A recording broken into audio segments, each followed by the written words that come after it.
I wanted to talk a little bit about how to embed a Google slide deck into a Canvas page today. I embed Google slide decks in Canvas a lot, and I typically do that using pages, but you can do the same thing using assignments if that's something that you need to do as well, in addition to any other kind of Canvas file type that you might be using. What I'm going to do is come down to this module. I'm going to click the plus, and then I'm going to click page. In here, I'm going to create a new page.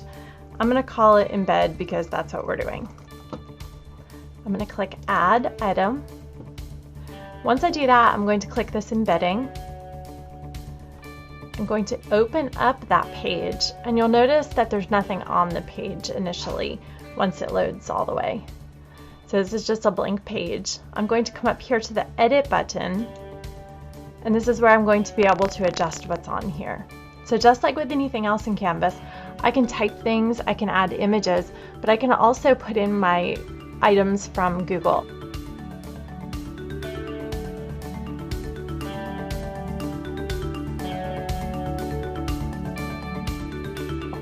So the first way I'm going to show you how to do this is using this. So this is the Google LTI 1.3 integration.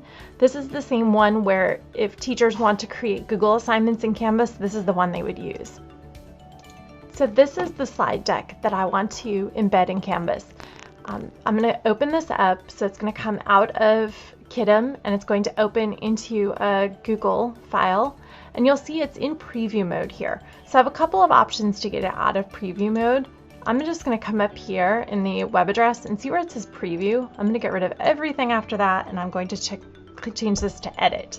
Once I change that preview to edit, I'm going to click enter, and that will put this into the regular edit mode that most teachers are probably used to seeing.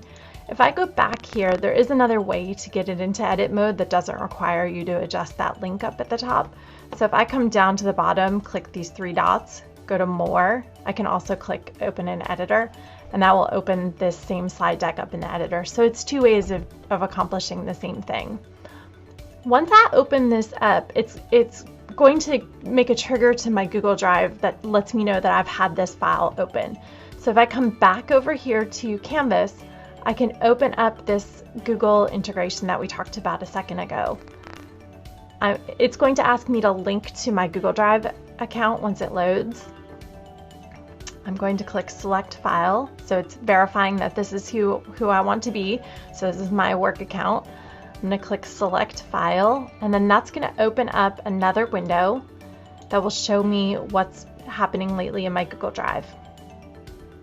So by default, it's going to put me on recent, so that'll show me the recent files that I've been using, but I can also go through the folders in my drive. I can upload things if I have an old PowerPoint that I wanted to use, or if I wanted to use something else. I can also search here, but since I've just had this file open, it's right here at the beginning. So if I click that and then click add, it's going to make it so that everyone can see it, because I want my learners to be able to see this file. And then you'll notice that it's going to embed it right here in the rich content editor, which is the same place where I would type things or add images or record a video, any of those sort of things. So that is here, it's ready to go once it's fully loaded.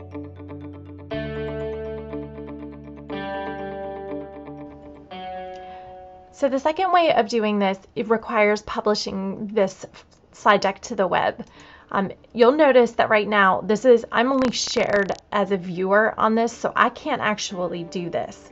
What I'd have to do in order to do this is make a copy of this file. So if I click make a copy and then click entire presentation, I'm going to click make a copy here.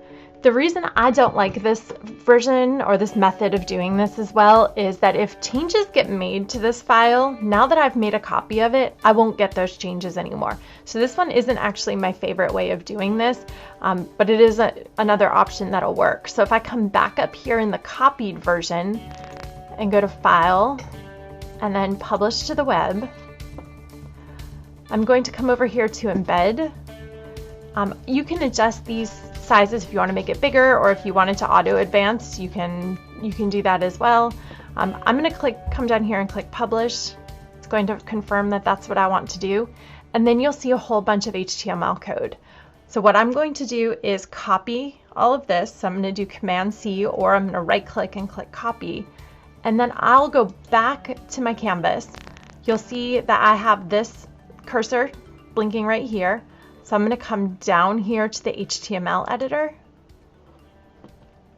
And at the bottom, I'm going to click enter and then paste in all that code that came from the slide deck. So if I click off this back to the rich content editor, you'll see that I have this same slide deck put in here twice. So this is the first one. This is the one that we use this button for, which I think is a little bit easier and it maintains that original connection. This is the second one that we publish to the web and use the HTML code for. Whichever way people do is completely fine. It basically accomplishes the same thing. I'm going to click Save and Publish down here, which will make it available to my learners and other participants that are in my course. And then I'll show you what it looks like when you go back in. So now that it's saved, this is what my participants will see. It goes right through the slide deck just like it normally would right here. And I have all of those same tools that I normally would. So I have the laser pointer here. I can do auto advance. I can do any of those things. They're all right here. And this is the second version. It does the same thing. So those are two ways that you can get a slide deck right into your Canvas. They're both pretty straightforward. I think the first method is probably a little bit better, especially if you're concerned about changes being made. That using that first method really retains that connection to the original file because you're not making a copy. I hope that helps, and please feel free to reach out with any other questions that you might have.